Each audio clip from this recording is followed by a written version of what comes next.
السلام علیکم ورحمۃ اللہ تعالی وبرکاتہ۔ اعوذ باللہ من الشیطان الرجیم، بسم اللہ الرحمن الرحیم۔ درود پاک پڑھیں۔ اللہم صلی علی سیدنا کریمنا شفیعنا حبیبنا محمد وعلی آلہ وصحبہ وبارک وسلم، صلاۃ و سلام علیک یا رسول اللہ صلی اللہ تبارک و تعالی علیہ وسلم۔ نماز پڑھنے کا طریقہ۔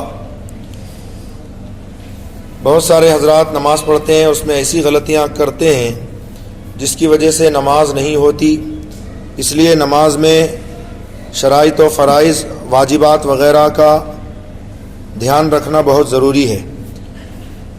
نماز پڑھنے کا طریقہ مکمل سماعت کریں اور اس میں جو غلطیاں ہم کرتے ہیں اس کی اصلاح کر لیں۔ باوضو قبلہ کی طرف منہ کر کے دونوں پاؤں کے پنجوں میں 4 انگل کا فاصلہ کر کے کھڑا ہو اور نماز کی نیت کرے کہ نیت کی میں نے جیسے فجر کی 2 رکعات سنت کی، واسطے اللہ تبارک و تعالیٰ کے منہ میرا کعبہ شریف کی طرف، اور دونوں ہاتھ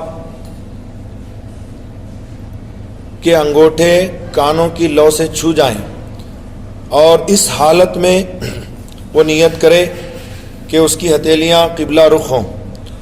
نیت کرنے کے بعد اللہ اکبر کہہ کر دونوں ہاتھ ناف کے نیچے اس طرح باندھے کہ سب سے پہلے بایاں ہاتھ ہو اور اس کے اوپر سیدھا ہاتھ ہو، داہنا ہاتھ، اور 3 انگلیاں بائیں ہاتھ کی پشت پر ہوں، اور چھوٹی انگلی اور انگوٹھے کا حلقہ بنا کر اس طرح پکڑ لیں۔ یہ ہاتھ باندھنے کا طریقہ ہے، اور نگاہ جو ہے وہ سجدہ گاہ کی جانب ہونی چاہیے۔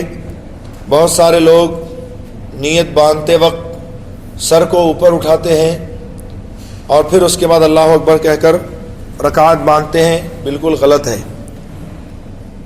نیت کرتے وقت آسمان کی طرف دیکھنا مکروہ ہے، اوپر کی طرف دیکھنا، سجدہ گاہ کی طرف نظر ہونا چاہیے، اور ہاتھ باندھنے کا جو طریقہ میں نے بتایا اس طریقے سے ہاتھ باندھے۔ باندھنے کے بعد ثنا پڑے گا، سبحانک اللہم و بحمدک و تبارک اسمک و تعالی جدک ولا الہ غیرک۔ پھر اس کے بعد تعوذ اور تسمیہ، چونکہ نماز تنہا پڑھ رہا ہے، فجر کی 2 سنت کی اس نے نیت کی ہے، اگر امام کے پیچھے وہ نماز پڑھ رہا ہے تو اسے صرف ثنا پڑھ کر خاموش ہو جانا چاہیے، نہ اعوذ باللہ پڑھنا ہے نہ بسم اللہ پڑھنا ہے، اور قرأت تو بالکل نہیں کرنی کیونکہ امام کے پیچھے قرأت جائز نہیں ہے۔ فرمایا کہ امام کے پیچھے قرأت کرنا گویا منہ میں انگارہ لینا ہے۔ امام کی قرأت مقتدیوں کی قرأت ہے، لہٰذا مقتدیوں کو قرأت نہیں کرنا ہے، نہ سری نماز میں نہ جہری نماز میں۔ سری نماز جیسے ظہر اور عصر میں، نہ جہری نماز میں یعنی فجر مغرب عشاء میں، نہ باقی والی 2 رکعتوں میں سورہ فاتحہ وغیرہ پڑھنی ہے۔ امام کے پیچھے جتنی رکعت آپ ادا کر رہے ہیں اس میں قرأت نہیں کرنا ہے، اور فرض نماز میں جیسے 4 رکعت والی فرض نماز ہے، چاہے وہ ظہر کی ہو یا عصر کی ہو یا عشاء کی ہو، پہلی 2 رکعت میں امام سورہ فاتحہ کے ساتھ سورت ملاتا ہے، تو آپ کو نہ سورہ فاتحہ پڑھنی ہے نہ سورت ملانی ہے، اور باقی جو 2 رکعت ہیں جس میں آہستہ سے امام سورہ فاتحہ کی تلاوت کرتا ہے، اس وقت بھی آپ کو خاموش ہی کھڑا رہنا ہے، سورہ فاتحہ بھی بالکل نہیں پڑھنی ہے۔ عورتوں کے لیے یہ ہے، نیت کر کے اپنے دونوں ہاتھ کاندھوں تک اٹھائیں، لیکن اپنے ہاتھوں کو دوپٹہ چادر سے باہر نہ نکالے، ہاتھ کی انگلیاں نہ بالکل ملائے نہ انہیں پھیلائے، بلکہ اپنے حال پر چھوڑ رکھے۔ مرد تو اتنی اوپر اٹھائے گا ہاتھ کو کہ دونوں انگوٹھے کانوں کی لو سے چھو جائیں، لیکن عورت کہاں تک ہاتھ اٹھائے گی؟ صرف کاندھوں تک ہاتھ اٹھائے گی، لیکن اپنے ہاتھوں کو دوپٹے اور چادر وغیرہ سے باہر نہیں نکالے گی۔ ہتھیلیاں قبلے کی طرف رکھے گی اللہ اکبر کہتی ہوئی نیچے لائے، مگر تکبیر کے وقت نہ سر نہ جھکائے، اور تکبیر کے بعد فوراً ہاتھ باندھ لے۔ بعض لوگ کیا کرتے ہیں، اللہ اکبر کہہ کر ہاتھ لٹکا دیتے ہیں، پھر اس کے بعد اٹھا کر ہاتھ باندھتے ہیں، یہ بھی خلاف سنت ہے۔ ہاتھ لٹکانا نہیں ہے، جیسے اللہ اکبر کہا سیدھے آپ کو ہاتھ باندھ لینے چاہیے، ایسی ہی عورت کے لیے۔ اور عورت کو ہاتھ باندھنے کا طریقہ عورت کا یہ ہے کہ بائیں ہتھیلی سینے پر چھاتی کے نیچے رکھ کر اس کی پیٹھ پر داہنی ہتھیلی رکھے، یعنی بائیں ہتھیلی جو ہے سینے پر چھاتی کے نیچے رکھ کر اس کی پیٹھ پر داہنی ہتھیلی رکھے۔ پھر ثنا پڑھنا ہے، اکیلا نماز پڑھ رہا ہے، جیسے میں نے کہا سنت کی نیت اس نے کی ہے، اعوذ باللہ من الشیطان الرجیم پڑھے گا، بسم اللہ الرحمن الرحیم پڑھے گا، پھر اس کے بعد سورہ فاتحہ پڑھے گا، اور اس کے ساتھ کوئی سورت ملائے گا۔ کوئی سورت نہ ہو تو 3 چھوٹی آیتیں یا ایک بڑی آیت جو 3 آیتوں کے برابر ہو۔ چھوٹی 3 آیت جیسے ایک سورت ہی ہے سورۃ الکوثر، 3 چھوٹی آیتیں ہیں اس میں، انا اعطیناک الکوثر فصل لربک وانحر ان شانئک هو الابتر، واجب ادا ہو گیا۔ یا 3 آیتوں کے برابر ایک بڑی آیت جیسے ختم اللہ علی قلوبہم وعلی سمعہم وعلی ابصارہم غشاوہ ولہم عذاب عظیم، اتنا پڑھ لے گا تو واجب ادا ہو جائے گا۔ سورہ فاتحہ کے ساتھ سورت ملانا واجب ہے۔ اگر تنہا نماز پڑھ رہا ہے، امام کے پیچھے قرأت نہیں کرے گا، جب وہ سورہ فاتحہ ختم کرے تو آمین آہستہ سے کہے۔ یوں ہی جو امام کے پیچھے نماز پڑھ رہے ہیں، جب امام ولضالین کہے تو مقتدیوں کو آمین آہستہ کہنا سنت ہے نا، بلند آواز سے آمین کہنا یہ غیر مقلدوں کا طریقہ ہے نا، لیکن ہمارے نزدیک آمین آہستہ کہنا چاہیے۔ جب سورہ فاتحہ ختم ہو جائے اس کے بعد کوئی سورت یا 3 آیتیں پڑھے یا ایک آیت جو 3 آیت کے برابر ہو، اور الحمد کے بعد اگر اول سورت شروع کی تو سورت پڑھتے وقت بسم اللہ بھی پڑھ لے، ورنہ نہیں۔ جیسے سورہ فاتحہ کے بعد سورۃ الکوثر شروع کر رہا ہے یا سورہ اخلاص شروع کر رہا ہے یا سورہ فلق یا سورہ ناس تو بسم اللہ الرحمن الرحیم بھی پڑھے گا، لیکن اگر درمیان سورت سے پڑھ رہا ہے سورہ فاتحہ کے بعد تو بسم اللہ نہ پڑھے۔ اب اللہ اکبر کہتا ہوا رکوع کو جائے، یعنی جب رکوع کے لیے جھکنا شروع کرے تو اللہ اکبر سے شروع کرے، اور رکوع میں پہنچ جائے تو تکبیر ختم کر دے۔ مردوں کے لیے ہے کہ وہ اپنے دونوں گھٹنوں کو دونوں ہاتھوں سے مضبوطی کے ساتھ پکڑ لیں، اور پاؤں سیدھے ہوں، ہاتھ بھی سیدھے ہوں، پیٹھ بچھی ہو، سر اور پیٹھ دونوں برابر ہوں، نگاہ اس کی پشت قدم پر ہو، اور انگلیاں جو ہیں پھیلی ہوئی رکھے، انگلیاں پھیلی ہوئی رکھے، گھٹنوں کو پکڑ لے، نہ گھٹنے جھکائے ہے نا، نہ ہاتھوں کو ٹیڑھا کرے، اور پیٹھ بچھی ہو اور گردن اور پیٹھ دونوں برابر ہوں۔ عورتوں کے لیے یہ ہے کہ پیٹھ سیدھی نہ کرے اور گھٹنوں پر زور نہ دے، بلکہ محض ہاتھ رکھ دے، یہ عورت کے لیے ہے۔ عورت کے لیے، مرد کے لیے کیا حکم ہے؟ خوب پیٹھ کو بچھا دے، پیٹھ اور سر برابر ہو جائے، اور دونوں ہاتھوں سے گھٹنوں کو مضبوطی سے پکڑ لے، انگلیاں کھلی ہوں اور پاؤں اور ہاتھ وغیرہ ٹیڑھے نہ ہوں۔ لیکن عورت کے لیے کیا حکم ہے کہ پیٹھ سیدھی نہ کرے اور گھٹنوں پر زور نہ دے، بلکہ صرف ہاتھ رکھ دے۔ اور عورتوں کے لیے ہے کہ ہاتھوں کی انگلیاں ملی ہوئی ہوں، ہے نا، اس طرح سے عورتوں کے لیے، اور مردوں کے لیے کھلی ہوئی ہوں، عورتوں کے لیے ملی ہوئی ہوں اور مردوں کے لیے کھلی ہوئی ہوں۔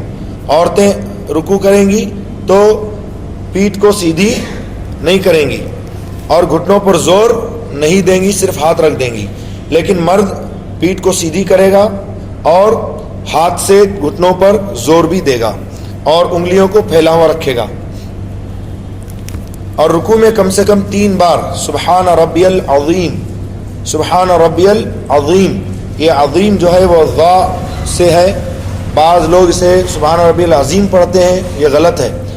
اعلیٰ حضرت امام احمد رضا فاضل بریلوی علیہ رحمۃ رضوان تحریر فرماتے ہیں اگر کوئی سبحان ربی العظیم کہنے پر قادر نہ ہو، یعنی دعا کی ادائیگی اس سے نہ ہو سکے، تو وہ سبحان ربی الکریم پڑھا کرے، سبحان ربی الکریم پڑھا کرے، کم سے کم 3 بار سبحان ربی العظیم، اور زیادہ کی کوئی تعداد متعین نہیں ہے۔ اگر تنہا نماز پڑھ رہا ہے تو جتنی چاہے وہ نماز کو طول دے سکتا ہے، لیکن اگر وقت بالکل تنگ ہے، تو اگر ایسا وقت تنگ ہے کہ وہ سارے مستحبات وغیرہ کو صحیح سے ادا نہیں کر سکتا، ساری سنتوں کو صحیح طور سے نہیں ادا کر سکتا، تو وہ فرائض و واجبات پر کفایت کرے، اور اگر اتنا بھی وقت نہیں ہے تو صرف فرائض پر اکتفا کرے، مطلب ثنا، تعوذ، تسمیہ وغیرہ کو چھوڑ دے۔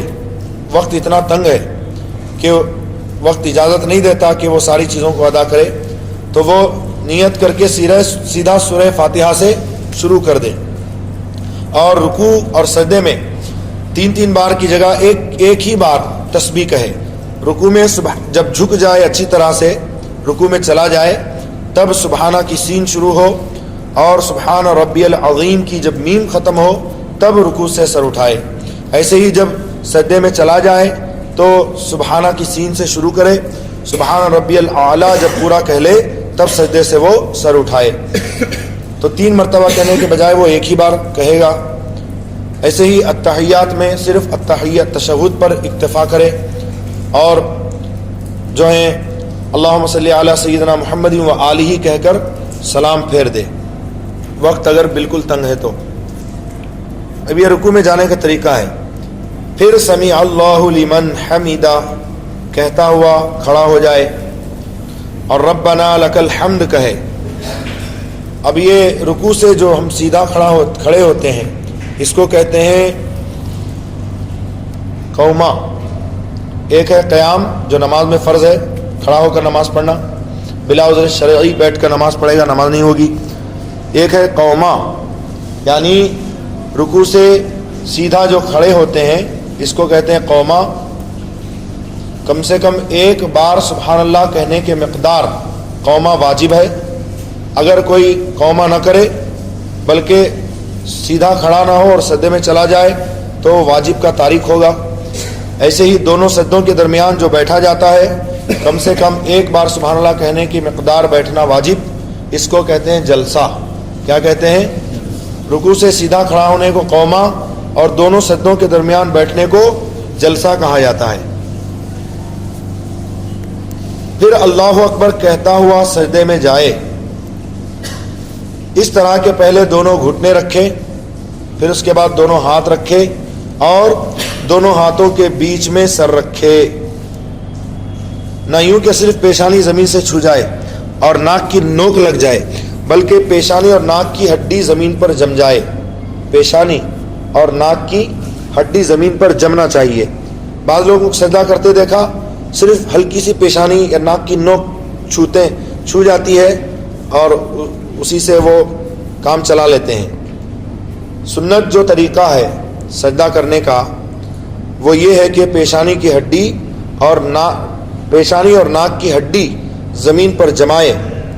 اور مردوں کے لیے سجدے کا طریقہ یہ ہے کہ وہ اس طرح سجدہ کریں کہ دونوں پاؤں کی کم سے کم 3 انگلیاں موڑ کر قبلہ رخ کریں، یہ واجب ہے، اور 1 انگلی کا پیٹ زمین سے لگانا فرض، 3 انگلیوں کا پیٹ زمین سے لگانا واجب، ہر پاؤں کی 3 انگلی۔ ایسا نہیں کہ 2 پاؤں کو ملا کے 3 انگلی لگائے گا، بلکہ ہر پاؤں کی 3 انگلی، تو دونوں پاؤں کی کتنی انگلیاں ہو گئیں؟ 6 انگلیاں۔ یہ لگانا واجب ہے، پیٹ زمین سے لگانا، یعنی ان کو موڑ کر قبلہ رخ کرنا، اور 5 انگلیوں کا لگانا یہ سنت ہے۔ مردوں کے لیے سجدے کا حکم یہ ہے کہ وہ اپنی بازوؤں کو کروٹوں سے، ہے نا، کروٹوں کو اور پنڈلیوں، ران کو پنڈلی سے جدا رکھیں گے۔ لیکن عورت سجدہ کیسے کرے گی؟ سمٹ کر سجدہ کرے گی، مردوں کی طرح نہیں، یعنی بازو کروٹوں سے ملا دے، پیٹ ران سے ران پنڈلیاں زمین سے ملا دے اور کلائیاں زمین پر بچھا دے، یوں ہی دونوں پیر بھی اور ہتھیلیاں بچھی ہوں اور ہاتھ کی انگلیاں قبلہ کو ہوں۔ سجدے میں کم سے کم 3 بار سبحان ربی الاعلیٰ کہے، پھر سر اٹھائے اور دونوں پاؤں داہنی جانب نکال دے اور بائیں سرین پر بیٹھے۔ یہ عورتوں کے لیے ہے، دونوں پاؤں جو ہے وہ داہنی جانب سیدھی جانب نکال دے گی اور بائیں سرین پر بیٹھے گی، اور داہنا ہاتھ داہنی ران پر بائیں ران پر اس طرح رکھے گی کہ انگلیاں ملی ہوئی ہوں اور ان کے کنارے گھٹنوں کے پاس اور قبلہ کو ہوں۔ مردوں کے لیے یہ ہے کہ جب سجدہ سے سر اٹھائیں تو اپنے سیدھے پاؤں کو کھڑا کر لیں، اس کی انگلیاں موڑ کر قبلہ رخ کر لیں اور بائیں پاؤں کے تلووں پر بیٹھ جائیں، ہے نا، اس طرح کے دونوں ہاتھ ران پر گھٹنے کے قریب ہوں اور قبلہ رخ ہوں اور اپنی حالت پر ہوں، نہ اسے ملی ہوئی نہ بالکل کھلی ہوئی، بلکہ جو نارمل حالت ہوتی ہے انگلیوں کی اس طرح ہو۔ اب پھر اللہ اکبر کہتے ہوئے دوسرا سجدہ کرے گا، کم سے کم 3 بار سبحان ربی الاعلیٰ پڑھے گا۔ اب اس کو کھڑا ہونا ہے دوسری رکعت کے لیے، تو پہلے جھکاتے وقت سجدے میں پیشانی لگائی تھی، اس کے بعد ناک، لیکن اٹھاتے وقت پہلے ہے نا پیشانی اٹھائے گا، پھر ناک اٹھائے گا اور اس کے بعد دونوں ہاتھ اٹھا کر اپنے گھٹنوں کے قریب رکھے گا اور پنجوں کے بل، پاؤں کے جو پنجے ہیں اس کے بل اللہ اکبر کہتا ہوا سیدھا کھڑا ہوگا۔ انشاءاللہ تعالی باقی طریقہ کل بیان ہوگا۔ وما علینا الا البلاغ۔